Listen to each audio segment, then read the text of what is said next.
Israel to discuss Pegasus scandal with France. This news is brought to you by Bilal, and you are watching Jabaz.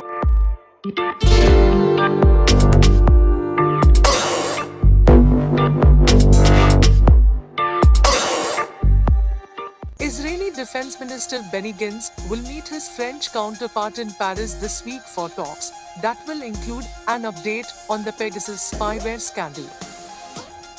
In a statement, the Defense Ministry said Gantz will leave Wednesday for talks with French Defense Minister Florence Parly on the Pegasus malware made by Israeli firm NSO, which was allegedly used to target President Emmanuel Macron.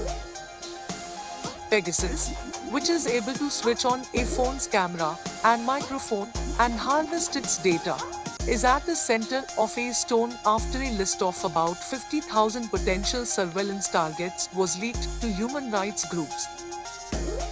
Amnesty International and French media collaborated with a clutch of media companies, including The Washington Post, The Guardian and Le Monde, to analyze the published list. Macron had to change his phone along with the number.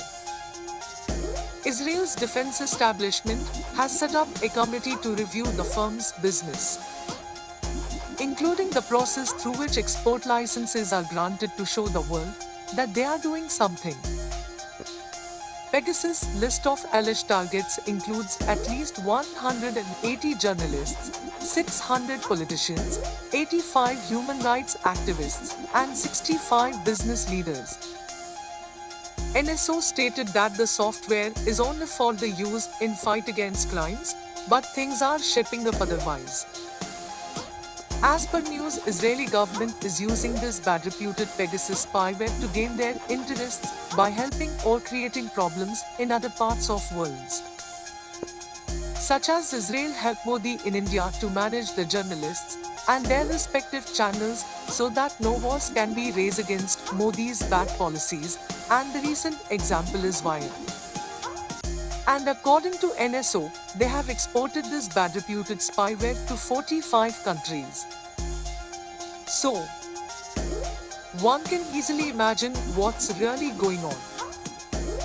What do you think about it? Do let us know. And for such defense-related news, please consider to subscribe our channel and don't forget to like and share. Thank you.